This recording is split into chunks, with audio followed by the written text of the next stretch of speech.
저랑 좀 비슷한 유형의 사람들이 분명히 있을 것 같아서 저를 돌이켜보면 저는 항상 이제 뭔가에 꽂혀 있었어요. 그래서 그걸 좀 파고들고 뭐 집중하고 열심히 거기 뭐 공부하거나 뭐 이렇게 개발을 했거든요. 근데 결국 그러기 위해선 오늘은 VSA 코리아의 박재만 팀장님 인터뷰하러 왔습니다. 안녕하세요. 네, 안녕하세요. 네, 반갑습니다. 네, 사실 이제 팀장님이라 불러주셨는데 저희 VSA 코리아가 따로 직책이 없거든요. 네, 편하게 그냥 박재만 님이라고 불러주시면 좋을 것 같습니다. 네. 예, 알겠습니다. 그럼 박재만 님으로 명칭을 하도록 하겠습니다. 네, 기준님. 저 사실 박재만 님하고는 알게 된 지가 좀 됐습니다. 한 5년, 6년 넘었죠. 네, 그런 것 같습니다. 네. 맞습니다. 제가 첫 만남 기억하고 있습니다. 그때 어디서 처음 뵀죠, 저희가? 저희 사무실이 지금은 여기 가해동 주민센터 맞은편인데 그전에는 안국역 1번 출구에 나와서 윤보선길에 있었어요. 그때 이렇게 연락이 돼서 저랑 만나게 됐는데 그런 인연이 되게 참 소중하게 지금까지 남아서 이렇게 다시 뵙고 이렇게 인터뷰할 수 있게 되어서 참 되게 기쁩니다. 전 사실 그 푸드포라이노에서 네. 저희 플러그인하고 웨돈 개발하신 분들 한 명씩 찾아보다가 젠팍이라는 플러그인이었죠. 라이노 플러그인 개발자 중에서 박재만이라는 분이 한국 사람이라는 걸 알게 됐어요. 그러게 말입니다. 그래서 제가 연락드렸던 거거든요. 그때 안국역에서 마저 뵙고 인사드렸죠. 그래서 일단 VSA 코리아에 대한 이 회사 소개를 좀 간단히 해줄 수 있을까요? 네, VSA 코리아는 일단 VSA 그룹의 한국에 있는 회사고요. 네, VSA 그룹은 프랑스, 릴, 그리고 홍콩, 셴젠, 그리고 이제 한국의 서울 이렇게 네 군데에 있습니다. 그러니까 VSA 코리아는 파사드 디자인과 엔지니어링을 모두 하는 회사고요. 주로 이제 건축가가 이제 본인이 설계한 파사드의 컨셉을 구현하고 싶을 때 기술적으로 좀 보완해야 할 점이 있거나 아니면 좀 더 파사드 디자인에 있어서 도움을 받고 싶을 때 VSA 코리아가 그런 부분들을 건축가에게 이제 도움을 많이 주고 실제로 구현되도록 하는 모든 작업을 다 수행합니다. 도면, 구조 계산, 열 계산, 그리고 뭐 시방서까지 다 저희가 인하우스로 작성합니다. VSA 코리아는 인원이 혹시 몇 명이나 될까요? VSA 코리아 이런 그렇게 많지는 않은데요. 저희가 한 명 한 명 모두 다 뭐 소위 일당백이라 불릴 정도로 일을 이제 다양하게 하고 있어서 충분히 그런 게 가능하고요. 10명 미만이죠. 네. 이야. 5명 내외라고 보시면 될 것 같습니다. 그러니까 한 프로젝트를 한 명이 맡아서 할 때도 있고 큰 규모 프로젝트면 이제 뭐 2명이나 3명 정도가 같이 할 때도 있어요. 저희는 건축가랑 설계 기간 동안 일을 쭉 하기 때문에 소요되는 기간이 되게 커요. 약간 느낌이 혹시 BIG, 비아키 엔겔스 그룹 있잖아요. 예. 빅 아이디어라는 팀 혹시 아세요? 빅 아이디어는 처음 들었어요. 제가 여기 인터뷰하러 한번 덴마크 코펜하겐 간 적이 있거든요. 건축가협회 지원을 받아서 갔어요, 제가. 어디서 빅 아이디어라는 팀이 제가 갔을 때는 2016년도 12월에 4명 있었어요. 네. 그래서 설계 이외의 것들, 뭐 산업 디자인, 가구 디자인은 물론이고 프로그래밍이 필요한 부분들을 빅 아이디어라는 팀에서 지원을 해줬대요. 네. 4명이서 2명은 프로그래머, 1명 네. 산업 디자인, 가구 디자이너 이렇게 4명 있었는데 2020년도인가 그때 여기에 15명으로 인원이 늘었대요. 이런 거거든요. 팀이 있더라고요, 이게. 이런 거 시뮬레이션도 해주고. VSA 코리아 같은 경우는 사실 이제 협력업체고 건축사 사무소는 아니에요. 그래서 저희가 자체적으로 어떤 건축 프로젝트를 수행할 수는 없어요. 그런데 뭐 가끔 이런 경우는 있어요. 그러니까 오히려 이제 건축가가 아니라 그러니까 건축주 클라이언트가 저희를 먼저 알고 이제 컨택을 해서 지금 이제 건축가랑 이런 프로젝트를 하고 있는데 파사드에 있어서 좀 더 VSA 코리아가 디자인을 해주거나 좀 더 이렇게 도움을 줬으면 좋겠다. 그런 식으로 컨택을 해서 저희가 이제 참여하게 되면 다시 이제 그 프로젝트의 건축가와 계약을 새로 해서 진행하는 경우는 있거든요. 근데 이게 국내 프로젝트가 거의 없네요.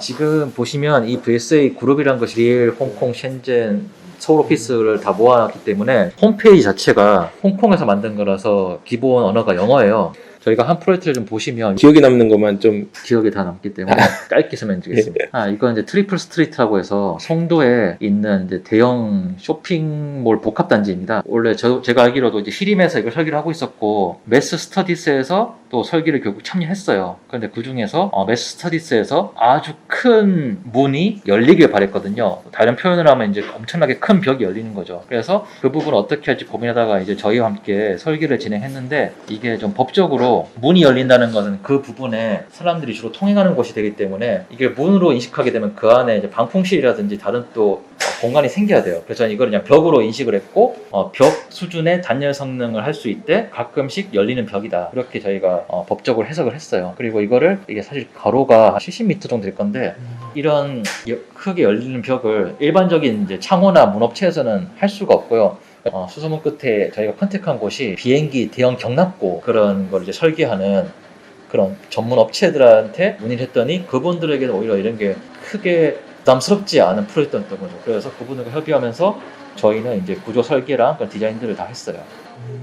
보시면 지금 이 열리는 그 벽을 어떻게 건축 구조에 지지할 건지 이제 보이는데, 이 벽이 결국은 저희가 여러 고민 끝에 슬라이딩이나 그런 게 아니라 일종의 피봇처럼 이렇게 들어 올려지는 식으로 기획을 했고요. 그런데 이거를 아무래도 가장 크게 열고 싶으면 열리는 벽의 가장 끝단에서 열면 가장 좋을 텐데, 그러면 회전 반경이 너무 크기 때문에 아무래도 사람들 통행에도 좀 불편을 줄 수 있잖아요. 그래서 어느 지점 할 바다가 가장 적당하게 사람들이 자기 키에도 거슬리지 않는 캐노피가 생기는 지점이 지금 보다시피 한 2.7m 정도 수준에서 하는 거였고, 그러면 그 힌지가 벽의 중간에 걸리는 게 아니라 약간 좀 옆으로 이제 치우치게 되죠. 그러니까 이런 부분에 있어서 과연 무게가 불균형한데 밸런스에 문제가 있지 않을까. 그래서 저희는 이제 양쪽에 무게를 맞추고자, 시소처럼 맞추고자 한쪽에는 이제 무거운 납을 다는 식으로 제안했어요. 실제로는 이게 사실 모터 설계하시는 분들한테는 그런 무게 불균형이 또 큰 문제는 아니라고 하는데, 저희는 이제 파사드 엔진 입장에서 어떻게든 최적화를 하고자 그런 식의 제안을 많이 했어요. 여긴 이거 지금 서브모터 같이 그려져 있는데 네. 실제로도 이렇게 생긴 게 들어가 있나요? 상당히 어려운 질문이네요. 그래서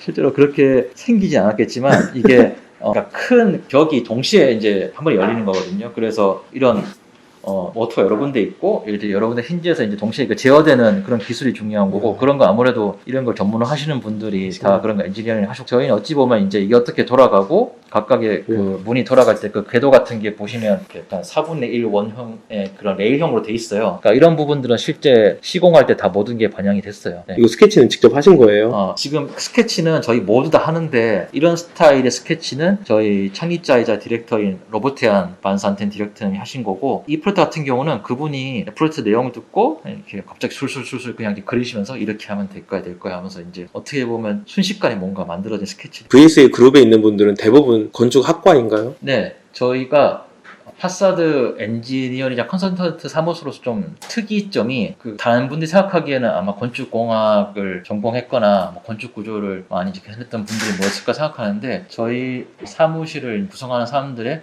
대부분이 건축학과를 전공한 그런 사람들입니다. 저희 사무실은 다 건축학 전공했고, 한 분은 이제 건설사에 있다가 오시겠는데, 그분도 원래 이제 건축학 전공을 하신 분이에요. 프로젝트가 되게 재밌는데 하나만 더 소개해 주실 수 있나요? 이건 제가 PM으로 했던 거라서 좀 많이 설명을 드릴 수 있는데, 이게 신촌에 창천공원이라고 있거든요. 이제 거기에 청년들을 위한 창업 지원센터식의 사무실이자 어떻게 보면 좀 기념비적인 그런 파빌리온 같은 형태의 건물을 이제 설계를 한 것이었어요. 건축가는 SOA인데, SOA가 이 건물을 설계하면서 이 건물의 형태에 맞는, 그러니까 유선형의 형태에 맞는 외부 장식적인 파사드를 디자인하고 싶어서 저에게 의뢰를 했고요. 그래서 저희가 여기에 어떤 디자인이 좋을지부터 디자인 서치나 그런 뭐 제안 같은 거를 다 했고, 여기에 정해지고 나서 어떻게 이거를 구조에 설치할지, 그리고 구조 계산도 하고 모든 엔지니어링을 다 했다 보시면 됩니다. 이거는 재료가 뭐예요? 이게 처음에 저희가 이 건물을 결국 어떻게 꾸밀 것인가에 대해서 다양한 옵션을 만들어 봤는데, 그 중에 선택된 게 이 건물에 뭔가를 매다는 거였어요. 처음에 사실 돌 같은 거를 매달고 싶었거든요. 그래서 자연스러운 어떤 재료로 이 건물에 전체를 이렇게 매다는 식의 장식을 해서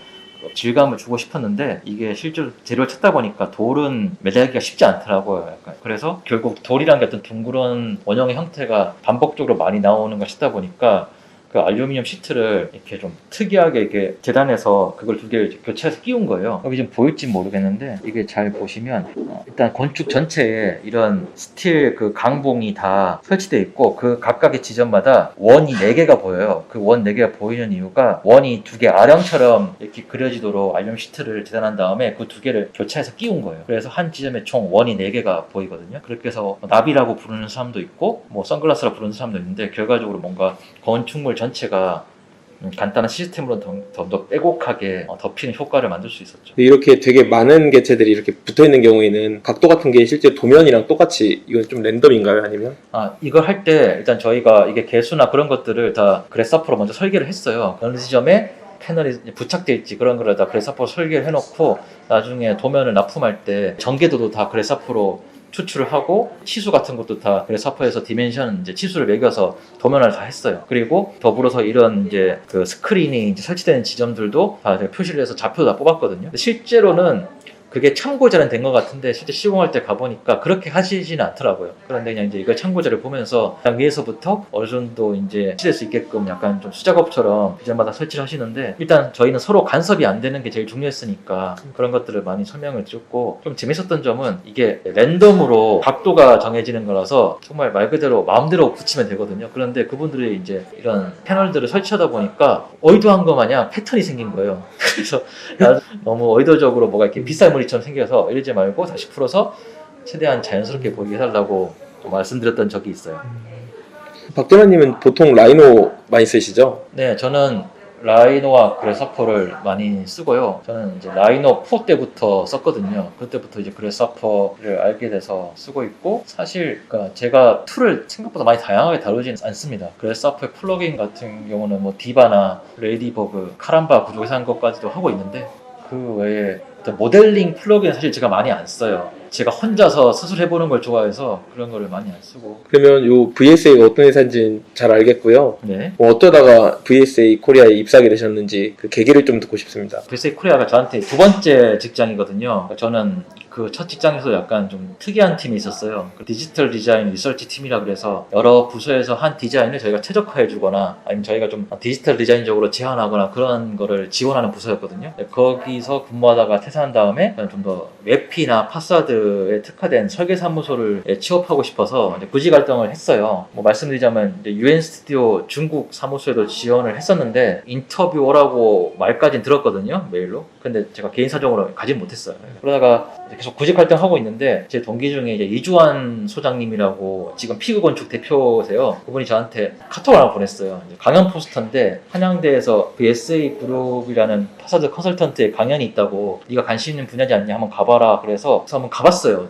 가서 강연 다 듣고 나서 감동하고 여기 다녀야겠다 생각이 들어서 강연 끝나자마자 제가 가방에 워크 샘플을 출력해 끝나자마자 이제 그 달려나가서 이제 강연하신 로버트 디렉터님이랑 김단 대표한테 드렸죠. 두 분이 그런 걸 되게 좋게 보신 것 같고, 그리고 이제 그 서울 오피스가 생긴다고 말씀하셨거든요, 강연 도중에. 그 뒤에 인터뷰도 하고, 그래서 다음에 2014년 3월에 이제 VSA 코리아 창단 멤버로 이제 입사를 한 거죠. 그러면 14년 이후로 계속 여기 계신 거죠? 네, 제가 창단 멤버고 2014년 이후로 현재까지 계속 이제 근무하고 있습니다. 네. 그럼 제가 예전에 찾아뵀을 때 거의 처음이었네요.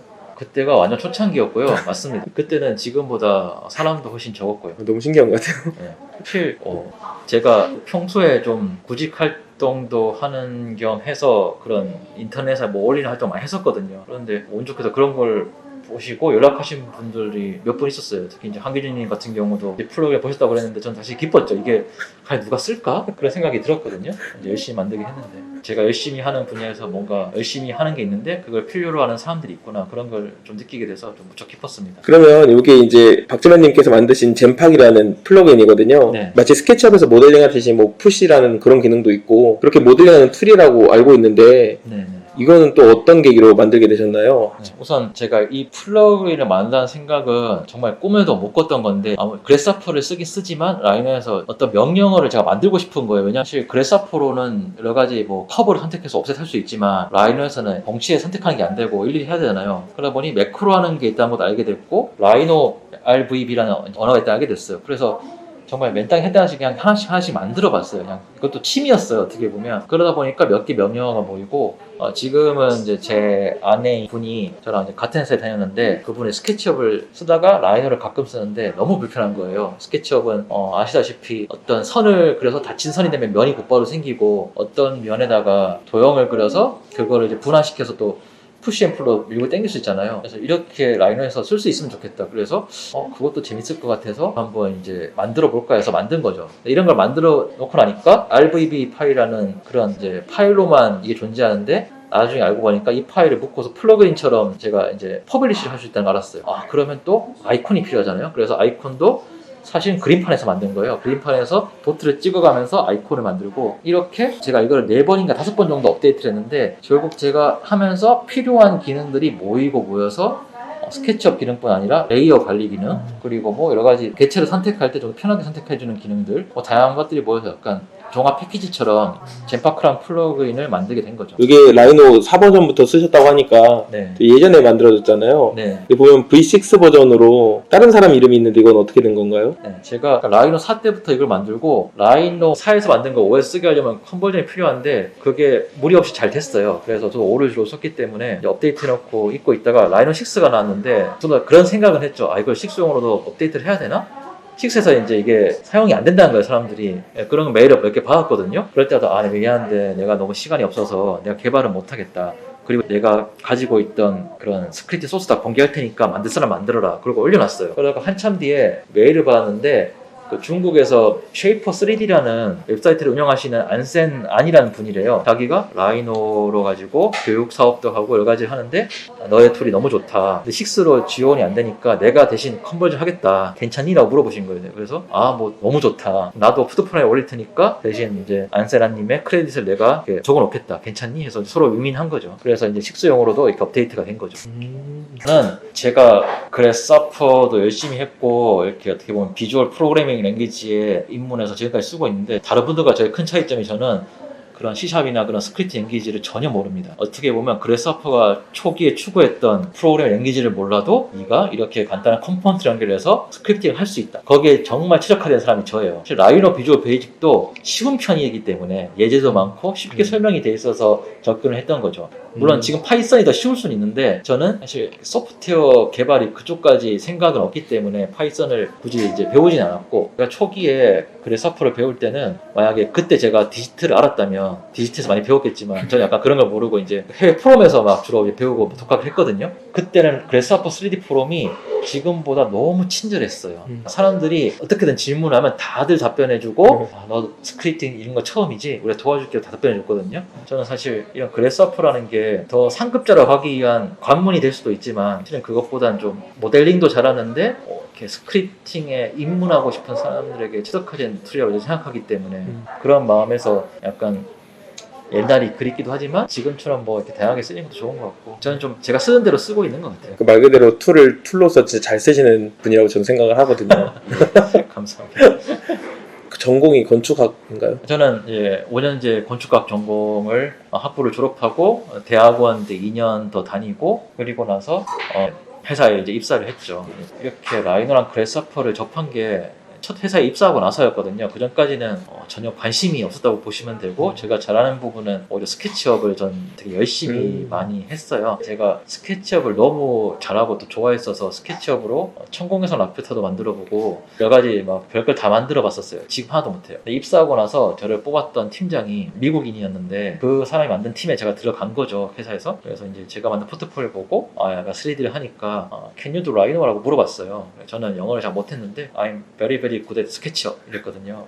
그랬더니 이제 그 사람이 약간 실망한 표정을 지으면서 Forget about SketchUp, do Rhino 그랬어요. 그때부터 스케치업을 거의 안 하고 이제 라이노를 쭉 쓴 거죠. 건축학도 좋았던 점이 생각해보면 대학생으로서 좋았던 점과 많이 겹치는 것 같아서 모두가 이제 다 공감하는 내용일 것 같아서 좀 생각을 해봤는데 제가 지금 학생이 아니라서 옛 기억을 좀 돌이켜봐야 되는데 그게 쉽지가 않더라고요. 저는 이제 지금도 제가 좀 건축학도라고 생각을 하거든요. 이게 왜냐면 건축 설계나 뭐 이런 분야에 있는 한 저는 평생 공부해야 된다고 생각을 합니다.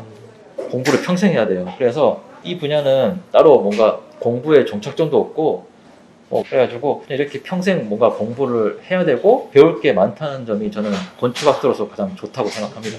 그럼 마지막으로 학과 신입생하고 졸업생 친구들한테 한마디 부탁드립니다. 네, 이건 제가 좀 준비를 해왔는데요. 정말 저는 좋은 얘기를 하고 싶어서 곰곰이 생각해봤어요. 저랑 좀 비슷한 유형의 사람들이 분명히 있을 것 같아서 그분들에게 좀 도움이 되는 말을 하고 싶은데 저를 돌이켜보면 저는 항상 이제 뭔가에 꽂혀 있었어요. 그래서 그걸 좀 파고들고 뭐 집중하고 열심히 거기 뭐 공부하거나 뭐 이렇게 개발을 했거든요. 항상 그게 일관적이지 않았어요. 그때다 좀 파고드는 분야가 달랐어요. 그러면서 그때마다 이걸 내가 제일 잘하지 않으면 뭔가 좀 만족하지 않았던 것 같아요. 그러다 보니까 이게 남들과 비교했을 때 항상 일관적인 사람들은 결과적으로 그걸로 완성된 일관적인 결과물을 내놓는데 저는 꼭 그렇진 않은 거예요. 그런데 내가 이걸로 제일 잘하고 있어라고 항상 말하고 싶었던 그런 욕구는 있었죠. 그래서 저는 저를 필요로 하는 곳을 제가 이제 만들었다고 생각을 하거든요. 근데 결국 그러기 위해선 제가 뭘 잘하는지 내가 잘하는 일이 뭔지를 잘 설명할 수 있어야 돼요. 그게 사실 남들이 준비한 만큼 되게 근사하게 안 보일 수는 있는데, 근데 이런 저와 비슷한 고민을 하시는 분들도 자기가 뭘 잘하는지 설명할 때 화려하게 포장할 필요는 없으니까 그거를 건조하더라도 잘 보여줄 수 있게 설명하는 방법을 이제 길러야 된다고 생각해요. 그리고 졸업하시는 분들 중에 뭐 파스드 엔지니어링에 이제 관심 있는 분들이 있으시다면 말씀드리고 싶은 게 이 분야가 정말 좀 특수해요. 특수한데도 지금까지 이제 일하면서 이제 국내에서 많은 건축사무소나 건축가들이랑 이제 파스드 엔지니어링 작업을 했고, 그래서 다양한 프로젝트를 참여해서 이제 나름 의미 있는 결과를 많이 남겼거든요. 근데 해외에서도 뭐 국내보다 더 훨씬 세계적으로 더 많은 건축가들이 해외에 있는 파사드 컨설턴트랑 또 함께 일을 해요. 그러니까 특수하지만 세계적으로 보면 수요가 분명히 있는 분야인 거죠. 여러분이 검색해 보시면 국내에서 VSA 코리아가 있듯이 해외에도 유명한 파사드 엔지니어링 사무소가 또 있을 것이고, 이 분야에 관심이 있으시다면 국내를 비롯해서 전 세계적으로 시야를 넓혀 보시면 좋을 것 같다고 생각하고 있습니다. 저희가 파사드 엔지니어링을 하다 보니까 아무래도 이제 커튼홀도 당연히 설계를 하고 열고 닫는 창문도 계획을 해야 될 때가 있는데, 이 열리는 창문마다 프레임이 있어야 되잖아요. 그런데 나는 그냥 프레임 없이 큰 유리를 설계하고 싶은데 어쩔 수 없이 환기를 위해서 창문을 만들어야 되면 그때마다 프레임이 생기니까, 그러니까 시야를 방해하는 게 너무 싫은 거예요. 건축가도 싫어하고 저희도 그게 싫었고,